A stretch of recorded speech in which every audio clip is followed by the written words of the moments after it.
Jemaat yang dikasihi Tuhan, pembacaan Alkitab pada saat ini, pembacaan yang pertama Mazmur 44 ayat 1, ayat 2 sampai 9. Mazmur 44 ayat 2 sampai 9. Kita baca berbalasan. Bacaan yang kedua Lukas 15 ayat 11 sampai 20a. Lukas 15 ayat 11 sampai 20a. Ibu bapak saudara yang dikasihi Tuhan, salam sejahtera buat kita semua. Kita bersyukur oleh karena jumpa di akhir bulan Januari 2022. Saya selalu katakan bahwa saat kita dihentar dan menikmati hari ini, nikmati kenyataan ini, berarti ada kenyataan besok yang akan dikaruniakan oleh Tuhan. Kalau kita nikmati hari ini, kita syukuri hari ini, berarti ada hari besok dan esoknya lagi. Ini titik berangkat kehidupan kita sebagai orang percaya. Syukur kepada Allah walaupun kita hanya mendengar, walaupun kita hanya membaca Alkitab, mendengar kisah masa lampau tentang kehidupan orang percaya, tapi kita tetap percaya, kita tetap beriman, kita tetap merindukan persekutuan, merindukan kebersamaan dengan Tuhan.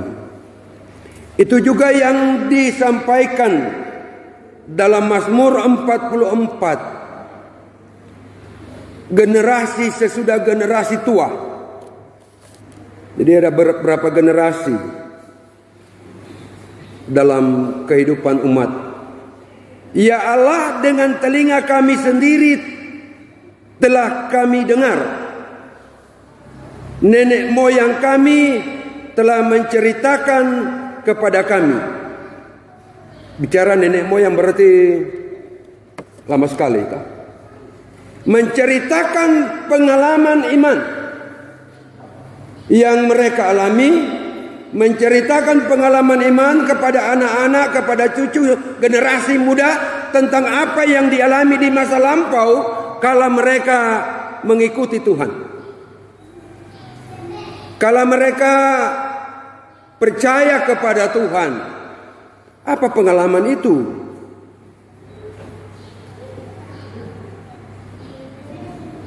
Engkau sendiri dengan tanganmu telah menghalau bangsa-bangsa. Suku-suku bangsa telah kau celakakan. Sebab bukan dengan pedang mereka menduduki negeri dan seterusnya. Dikala perjalanan pengembaraan umat Israel mengitari jalan yang harus ditempuh untuk mengikuti ketetapan Allah, perintah Allah, cerita nenek moyang bahwa mereka dapat menghalau bangsa-bangsa, dapat mencelakakan bangsa-bangsa. Pertanyaan bagi generasi muda adalah, generasi yang mendengar cerita itu, yang membaca, kita membaca itu sekarang ini, kok kenapa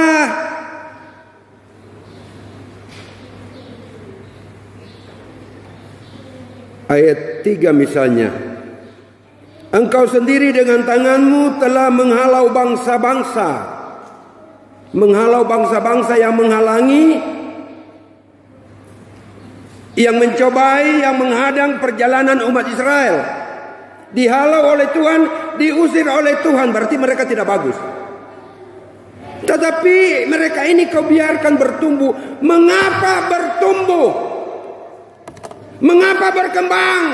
orang yang punya niat jahat? Mengapa kau biarkan hidup orang yang berpikir buruk tentang kita? Mengapa kau biarkan mereka? Jadi itu yang dipertanyakan. Ayat 3b, suku-suku bangsa telah kau celakakan, tetapi mereka ini kau biarkan berkembang. Engkau mencelakakan bangsa-bangsa penghalang, bangsa-bangsa buruk, tetapi mengapa dibiarkan berkembang? Saya mau tanya ibu bapak, orang baik, adakah tidak orang tidak baik? Ada tidak orang baik padanya kan tidak baik? Kalau saya kata orang baik, adakah orang tidak baik?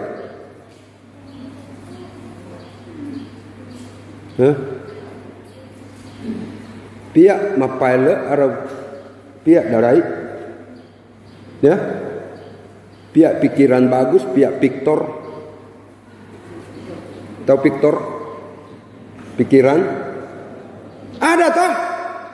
Selama dunia ada, ini ada, tetap terang ada, gelap ada. Kalau terang semua kan tidak kentara siapa terang. Tak kira pia merendung ya. Sebab terang akan bersinar betul, bersinar terang kalau dia ada dalam kegelapan. Tapi bahaya adalah terang itu redup menjadi gelap. Manim bengkereng lahena manumpite. Masih enggak manumpite? Nero. Dia kelihatan di saat gelap pekat. Walaupun kedodo, tetapi luhena manimbeng kere luhena manumpite angku magurang. Abe panda enteng, toh? Luhena bue. Jadi kita ini biar tidak usah besar lah, tidak usah bilang terang seperti apa. Kere manumpite jo. Dalam gelap pekat tetap ada terang, tidak buyar, tidak hilang. Jadi di zaman Israel, orang-orang generasi berikutnya, kami mendengar dari nenek moyang kami, kau bikin begini. Mereka sukses tidak dengan pedang, tidak dengan panah, tetapi penyertaanmu. Pertanyaan, kok mengapa? Tahu mata nai turi ketik bedang, tapi mailang. Ada kali orang bertanya, kabe tuang, tahu mata nai putar balik kabe manandu umure. Arabe tau mata mapia kabe manibu. Oh ya biar tore ya dulu putar balik tada menandu umur. Ada pertanyaan itu. Orang kalau berbuat jahat Tuhan dia umur panjang. Kalau berbuat baik cepat. Nah, kalau saudara saya bilang sadar Joto, semakin itu pada saat berbuat jahat tetap diberi umur, cepat sadar Jo. Hari ini sadar dia bisa bantah dia langsung di. Toh? Kenapa orang baik? Ya selama dia baik. Ku yang memang tahang mebarui. Ya toh? Berubah. Apalagi dunia sekarang ini berubah. Kami hanya punya Tuhan. Generasi nenek moyang, ya Abraham, Yakub, Ishak dan seterusnya ke generasi sekarang, tidak ada yang dapat diandalkan, tidak. Tidak. Kami hanya Engkau. Bacaan kita. Jadi sekali lagi jemaat yang dikasih, saya mau mengatakan bahwa sepanjang kita nikmati hidup di dunia ini, atau selama ada dunia ini, maka selalu ada gelap dan terang, baik dan tidak baik, wangi dan buruk, apalagi selalu ada itu. Ada tantangan, ada persoalan. tantangan persoalan bagi kehidupan orang percaya yang memperteguh keimanannya. Pergumulan yang dialami oleh orang percaya adalah test case. Apakah dia kuat atau tidak? Apakah dia tetap beriman atau tidak? Itu jadi kadang ada orang karena pergumulan. Semua orang punya pergumulan. Semua ada tantangan. Semua ada persoalan. Itu tidak akan hilang selama kita ada di dunia. Itu perlu di manage, dibaik gunakan, bahwa tantangan yang melemahkan itu menjadi kekuatan. Duka cita kita atur sedemikian rupa untuk menjadi penghiburan, semangat baru, dan itu terjadi jika kita melekat pada Tuhan. Jika kita percaya kepada Tuhan, kita yakin kepada Tuhan, kita berharap kepada Tuhan. Kata Alkitab di saat ini, sebab bukan kepada panahku aku percaya, dan pedangku pun tidak memberi aku kemenangan. Bukan hal lahiriah, bukan besi putih, bukan karai, bukan tombak, bukan doi, apalagi bukan jabatan, bukan pengaruh yang memberi kemenangan, tetapi Engkaulah yang memberi kami kemenangan. Tuhan yang beracara, Tuhan yang berbuat di hidup ini, Tuhan yang hadir di hidup ini. Pikir ke depan seperti bungsu tadi dalam Injil Lukas, Injil Lukas pasal 15. Tidak kebetulan. Mengapa bungsu? Kabeh tidak iakan. Dua orang anak, tua dan kakak dan bungsu. Bungsu kasih pendapat. Kenapa bungsu? Tidak yang tua. Kabeh tuari nak bera, pahia eteng kekayaan, harta, siapa tidak yang iakang dah. Filosofi kita iakang ganting gak kurang. Kabe tabe iakang. Ini kabe sekali lagi ini tidak kebetulan Bapak Ibu. Bungsu, anak bungsu embok biasa disayang-sayang orang tua ya. Mama papa biasa sayang sekali ya roh. Karena sehingga kakak-kakak saya dulu kan kami masih ada bungsu. Rupa marani mama papa, rupa marani anak bungsu. Bukan spesial. Tapi bungsu itu perlu perhatian. Bungsu berarti kan narahir ke samuriang ya Ron. Ya toh? Harus diakui bahwa entah dia pintar, entah dia bergelar apa, iakang mangiakang, umur tapi tahu suang, arobe gelar itu dapat dikejar. Jadi bungsu dalam konteks ini abe pepedun dari mga embo-embo ini harus banyak. Jangan dulu keluar amang inang main badang bungsu. Artinya apa? Bedang kurang ngerong. Main sinasa bedang kadodo. Abe penentangi papa uringai mama. Ini contoh ya. Abe tentang main biah bedang mama, papa. Tahangu teh apa akibatnya? Jadi bungsu identik dengan belum berpengalaman. Jadi orang percaya kita ini semua bungsu. Ya roh? Nggak sempurna. Kalau nggak sempurna dalam iman, jangan meninggalkan Bapa. Siapa itu Bapa? Tuhan. Ketidaksempurnaan hendaknya menjadikan kita dekat dengan Yesus, melekat pada Yesus. Tapi si bungsu tadi karena dapat harta banyak, doi banyak, keluar. Dia tidak hilang. Alkitab bilang anak yang hilang, dia tidak hilang, tetapi dinyatakan hilang. Mengapa tidak hilang? Ada balai toh? Berarti kan ada. Tapi dinyatakan hilang.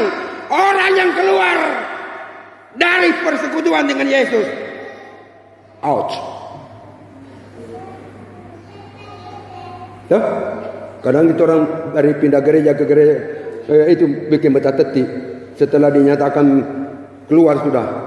Loncengan tuang atau talah serajo loncengan kayak totalah. Tondang musik ke arau kereapa. Ya tuh, Pak pengajar. Ya mengalim. Sedes jo. Saya bilang hidup hanya dua. Terlalu cepat kau pergi dan kurelahkan kau pergi. Arap. Ini bungsu karena lawak do itu toh. Karena bungsu dia nak berpikir lebih. Hidup ini membutuhkan analisa pikiran yang seksama. Kalau kita begini apa risikonya? Ini talah karena labodo itu mengkate. Ya tuh? Orang yang keluar dari persekutuan dengan Yesus bisa gagal. Amin ini. Gagal. Mengikuti keinginan akan gapai nikmati kehancuran. Ini bungsu. Karena merasa punya banyak doi keluar. Sudah jo kita pembagian kita bawa. Apa yang terjadi? Coba. Jadi keinginan. Karena banyak. Jadi kadang orang kalau banyak doi, so banyak keinginan tuh akhirnya doi jadi sedikit. Hah? Hati-hati. Waktu belum terlalu banyak doi, cukup-cukup saja. Setelah banyak doi, soalnya tidak cukup. Kenapa? Doi itu nak tambah lighting. Kapulu. Gak buat kapulu akhirnya nak kosong. Sadar si bungsu bahwa ini perumpamaan. Tapi dalam kehidupan rumah tangga keluarga juga penting ini bapak pengajaran buat anak-anak kita. Main anak, main bedang. Berharap si papa dengan mama dari ngebuwe. Abe penganggap uyak kemak kuat. Ku saya menentang. Tak. Kena ini. Perlu diajar. Sadar si bungsu. Aduh nak saraya ini. Tak. Kembali. Apakah Tuhan menolak? Tidak.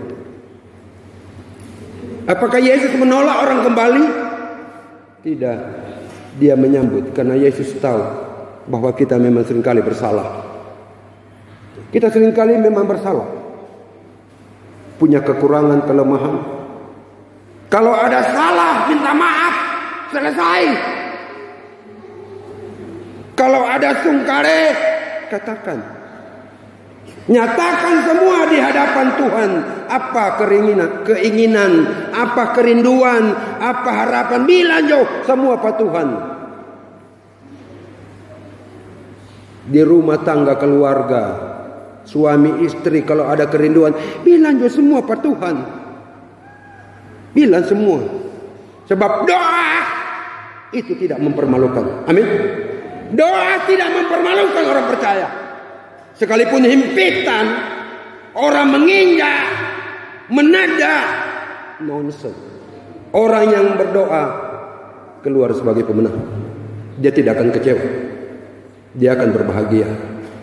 Saya mengajak ibu bapak semua datang kepada Tuhan. Kalah himpitan kehidupan. Akui kekurangan, akui kesalahan di hadapannya. Tidak ada kemenangan kalau tidak ada kehendak Tuhan. Tidak ada keberhasilan kalau tidak ada kuasa Tuhan. Ada kasih dan kuasanya. Sebab hidup ini ditentukan oleh Tuhan. Nikmati derita sambil berdoa kepada Tuhan. Pergumulan, tantangan, persoalan. Nikmati bersama Tuhan. Logika dalam kehidupan ini pengalaman. Selamat hari Minggu. Shalom. Amin.